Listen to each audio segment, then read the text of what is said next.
Hello बच्चों, कैसे हैं आप सब। उम्मीद करते हैं आप सब अच्छे होंगे।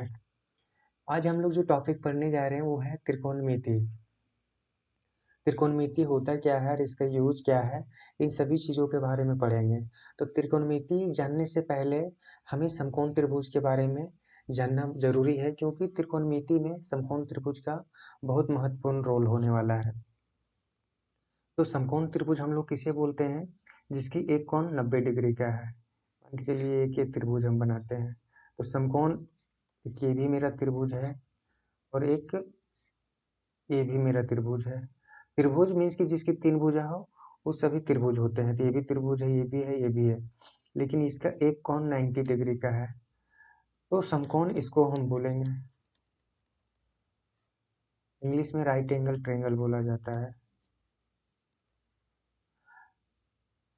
तो समकोण त्रिभुज का मतलब समझ गए हैं कि एक कोण जिसका 90 डिग्री का हो उस त्रिभुज को हम समकोण त्रिभुज बोलेंगे। जैसे कि मान के चलिए कि पूरा त्रिभुज का जो तीनों कोणों का योग होता है वो कितना होता है, 180 डिग्री। 180 डिग्री में मान के चलिए यहाँ ए बी सी, तो हम यहाँ ऐसे लिख सकते हैं कोण ए प्लस कोण बी प्लस कोण सी बराबर 180 डिग्री। कोण ए प्लस कोण बी कितना दिया है, 90 डिग्री प्लस कोण सी बराबर 180 डिग्री। तो कोण ए प्लस कोण सी बराबर 180। ये प्लस में है तो इधर आएगा तो माइनस में हो जाएगा। कोण ए कोण सी बराबर कितना होगा, 90। तो हमें पता है कि किसी भी त्रिभुज में तीनों कोणों का योग 180 डिग्री होता है, जिसमें से एक ये अकेले 90 डिग्री है, कोण बी। तो 90 डिग्री ये दोनों मिला के होगा कोण ए और कोण बी। तो अगर ये कोण 30 डिग्री होगा तो ये उस समय 60 डिग्री होगा। अगर ये 60 डिग्री रहेगा तो ये उस समय 30 डिग्री होगा, या फिर दोनों 45-45 डिग्री का होगा। मतलब कि दोनों को जोड़ने पर हमेशा 90 आना चाहिए और एक ये 90, दोनों 180। तो आपने देखा कि समकोण त्रिभुज में एक कोण 90 डिग्री का होता है, तो बाकी दोनों कोणों का योग एक 90 डिग्री का होता है। अब यहाँ देखेंगे कि समकोण त्रिभुज में तीन भुजा होती है, जिसमें से सबसे बड़ी भुजा को कर्ण बोलते हैं। जो कर्ण या फिर उसे दूसरे भाषा में ऐसे कहें कि ये 90 डिग्री के सामने वाली भुजा को कर्ण बोलते हैं। ये जो 90 डिग्री हमारा दिया है इस समकोण त्रिभुज में, जो 90 डिग्री है इसके सामने वाली भुजा को हम लोग कर्ण बोलेंगे। या फिर इस त्रिभुज में जो सबसे बड़ी भुजा होगी वो कर्ण होगी। कर्ण हमेशा याद रखिएगा कि कर्ण हमेशा ये तीनों भुजा में सबसे बड़ी भुजा होती है। अब ये लंब और ये आधार हुआ।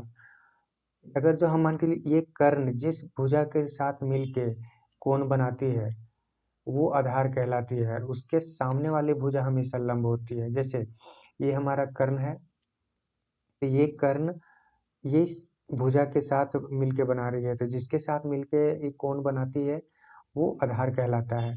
तो ये क्या हो गया, आधार हो गया। और ये जो एंगल हमारा यहाँ जो बना रहा है ये कोण के सामने वाली भुजा क्या हो जाती है, लंब हो जाती है। अगर यहाँ हम समझाते हैं कि ये हम एक त्रिभुज बना दिए, ये 90 डिग्री है, ये हमारा कर्ण हो गया। अगर जब ये जो कर्ण है, ये ये कर्ण हमें अगर ये लाइन के साथ अगर जो एंगल बनाए थीटा, तो हम क्या बताए थे कि कर्ण जिस भुजा के साथ मिलकर कोण बनाती है वो भुजा आधार कहलाती है। तो अभी हम देख रहे थे कि आधार हमारा ये था, लेकिन अब यहाँ आधार चेंज हो गया। अब क्या हो गया, ये हमारा आधार हो गया और ये हमारा लंब हो गया। कर्ण जिस भुजा के साथ मिलकर बना रही है वो आधार हो गया, आधार के सामने वाली भुजा लंब होती है। यहाँ भी ये जो थीटा बना रहा है, इस थीटा ये कोण के सामने वाली भुजा लंब होगी, तो यहाँ ये थीटा कोण बना रहा है, ये कोण के सामने वाली भुजा ये लंब हो जाएगी। तो आप यहाँ देख पा रहे हैं कि लंब और आधार कैसे चेंज हो रहा है, ये सारा थीटा का है। तो आप ध्यान दीजिएगा कि कर्ण के साथ जिस भी भुजा के साथ कोण बनाएगा वो आधार कहलाएगा, और उस कोण के सामने वाली भुजा हमेशा लंब कहलाएगी। तो अब हम देखते हैं कि त्रिकोणमिति में ये 6 रेशियो होते हैं। त्रिकोणमिति में कौन कौन से, इसको जो हम लोग ये 6 रेशियो आपको याद करना ही पड़ेगा, क्योंकि ये जो त्रिकोणमिति में यहाँ हम रोल निभाती है। त्रिकोणमिति यही 6 रेशियो पे पूरा खत्म हो जाता है। तो यहाँ क्या है, ये साइन थीटा है, कोस थीटा है, ये टेन थीटा है। साइन थीटा का उल्टा क्या होता है, कोसेक थीटा। कोस थीटा का उल्टा क्या होता है, सेक थीटा। और टेन थीटा का उल्टा क्या होता है, कोट थीटा। तो इसे याद कैसे रखेंगे, याद करने की एक ट्रिक है। वो ट्रिक क्या है, पंडित बद्री प्रसाद हरि हरि बोल, ये 6 आपको याद रखना है। यहाँ से अगर ये आपको समझ में आ गया तो 6 को याद करना बहुत ही आसान हो जाएगा। क्या बोले, पंडित बद्री प्रसाद हरि हरि बोल। पंडित का पी ले लिए हैं, बद्री का बी ले लिए हैं, पंडित प्रसाद का पी ले लिए हैं, हरि का एच ले लिए हैं, यहाँ भी हरि का एच। तो ये ट्रिक बना दिए हैं, पंडित बद्री प्रसाद हरि हरि बोल। तो ये जो फर्स्ट का 2 जो है, ये पी और एच, ये हो जाता है हमारा साइन थीटा के लिए, जो कि यहाँ दिया गया है। ये जो सेकेंड वाला हो जाता है, ये हमारा कॉस थीटा के लिए। और ये जो लास्ट वाला तीसरा वाला जो हो जाता है, वो हमारा हो जाता है टेन थीटा के लिए। तो साइन थीटा का अगर हम लिखना चाहें तो क्या लिखेंगे, साइन थीटा का हम लिखेंगे पी बाई एच, ये दोनों लिखा गया। अब कॉस थीटा का हम यहाँ क्या लिखे हैं, B by H. Ten theta का क्या है, पी बाई बी। ये तो 3 तो हमने लिख लिया। अब हम बोलेंगे कि सर ये 3 को बाकी को कैसे लिखेंगे, इसको भी लिखना बहुत ही आसान है। यहाँ हम क्या बोले कि साइन का है पहला वाला, दूसरा वाला कोस, तीसरा वाला टेन का। यहाँ देखिए हमने क्या बताया है कि साइन का उल्टा जो होता है कोसेक होता है। तो अभी हम लोग क्या कर रहे थे, ऊपर से ले रहे थे, अब इसको कोसेक का जस्ट उल्टा कर देंगे। नीचे से नीचे वाला को पहले लिखेंगे, मतलब नीचे वाला को ऊपर लिखेंगे और ऊपर वाला को नीचे। तो साइन थीटा का क्या होता है, पी बाई एच। तो कोसेक का क्या होगा, जस्ट इसका उल्टा। उल्टा कहने का मतलब है कि नीचे जो ऊपर हो जाएगा एच बाई पी। ये हमारा कॉसेक का हो गया। सेक का क्या होगा, कॉस का। यहाँ क्या है, कॉस का उल्टा है, ये कॉस हो गया, कॉस का उल्टा सेक। तो कोस का क्या है, बी बाई एच, तो इसका क्या हो जाएगा, एच बाई बी। टेन किसका है, टेन का उल्टा कॉट है। टेन का हमारा क्या है, यहाँ पी बाई बी है, इसका क्या हो जाएगा, बी बाई पी। ये हमने लिख दिया है 6। और ये 6 आपको याद रखना ही पड़ेगा, ये कंपलसरी है, रट लीजिए। क्योंकि ये 6 याद नहीं रहेगा तो आगे का चैप्टर जो आप पढ़ेंगे त्रिकोणमिति, चाहे 10th में पढ़े, 12th में पढ़े, या कोई भी कंपटीशन एग्जाम में पढ़े, आपको ये 6 याद रहना ही चाहिए। याद रखने का मैंने ये तरीका मैं बता दिया हूँ, पंडित बद्री प्रसाद हरि हरि बोल, ये याद रखिए, ऑटोमेटिक याद रह जाएंगे। आइए क्वेश्चन देखते हैं इस पे आधारित कि कैसे बनाएंगे और इसका यूज क्या कैसे करेंगे। जैसे कि मैं यहाँ बताया था कि कर्ण सबसे बड़ी भुजा होती है त्रिभुज में, लंब या धार। तो मान के चलिए कि ये साइन थीटा का हमें वैल्यू निकालना है। क्या है, हमें साइन थीटा का मान हमें पता करना है कि साइन थीटा का मान क्या होगा। तो हमने भी क्या ट्रिक बताया था, पंडित बद्री प्रसाद हरि हरि बोल। तो साइन थीटा का हम क्या बोले थे, पहला ये 2 जो है, ये हो जाता है हमारा साइन थीटा का। और ये जो बीच वाला 2 है, ये हमारा हो जाता है कोस थीटा का। और ये लास्ट का जो 2 है, ये हमारा हो जाता है टेन थीटा का। तो साइन थीटा का क्या हो जाएगा, पी बाई एच, ये हम लिख दिए। और यहाँ हम क्या बोले थे कि कर्ण है, तो कर्ण को इंग्लिश में हाइपोटेनस बोलते हैं, तो उसका एच लिखते हैं।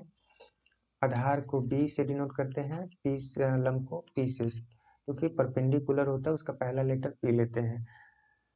तो हम लिख दिए पी बाई एच, या फिर इसको ऐसे भी लिख सकते हैं, क्या, लंब बटा कर्ण। हिंदी में एच को क्या बोलते हैं, कर्ण। देखिए कर्ण को क्या है, एच से डिनोट कर रहे हैं, तो एच को हम लोग कर्ण भी लिख सकते हैं।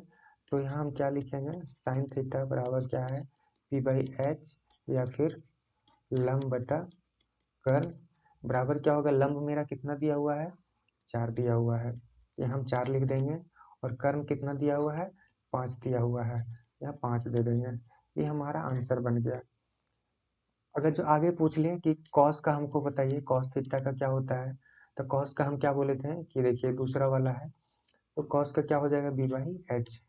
तो बी बाई एच, बी हमारा कितना है, बी हमारा 3 दिया हुआ है, तो 3, एच हमारा कितना है, 5 है, बन गया मेरा आंसर।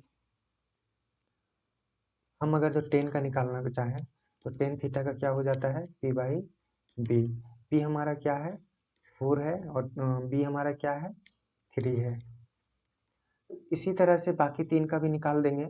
अगर जो आप थोड़ा सा दिमाग लगाएंगे आप देख सकते हैं। मान के चलिए अगर जो हम बोल रहे हैं कि कोसेक थीटा का मान निकालिए, तो हमें पता था कि साइन का उल्टा क्या होता है, कोसेक। तो साइन का क्या आया है, 4/5। इसको हम पलट देंगे, क्या कर देंगे, 5/4। जैसे कि यहाँ देखिए पी बाई एच होता है साइन का, तो इसका जस्ट उल्टा क्या हो जाएगा, एच बाई पी। तो एच हमारा कितना है, 5, पी कितना है, 4। आप ऐसे भी निकाल सकते हैं, या साइन को उल्टा कर दीजिए, तो देखिए जो नीचे था ऊपर हो गया है, और जो ऊपर था वो नीचे हो गया है। तो ये था आज का बेसिक त्रिकोणमिति का। अगर जो त्रिकोणमिति का ये बेसिक अगर जो क्लियर हो गया आप लोगों को, तो आगे का चैप्टर पढ़ने में बहुत ही हेल्प मिलने वाला है। और आगे जो भी चैप्टर शुरू होगा वो उसके लिए ये 6 जो रेशियो जो दिए गए हैं, ये 6 रेशियो बहुत ही कंपलसरी है। तो उम्मीद करता हूँ कि ये वीडियो आप लोगों को समझ में आया होगा। और अगर जो किसी भी तरह का अगर जो डाउट हो तो आप कमेंट करके बता दें, आपका नेक्स्ट वीडियो में सारे डाउट क्लियर कर दिया जाएगा। वीडियो को लास्ट तक देखने के लिए बहुत बहुत धन्यवाद। और आप लोग जो है चैनल को सब्सक्राइब जरूर कर दें, शेयर करें अपने दोस्तों के साथ, ताकि ज़्यादा से ज़्यादा लोगों तक पहुंच सके। Thank you.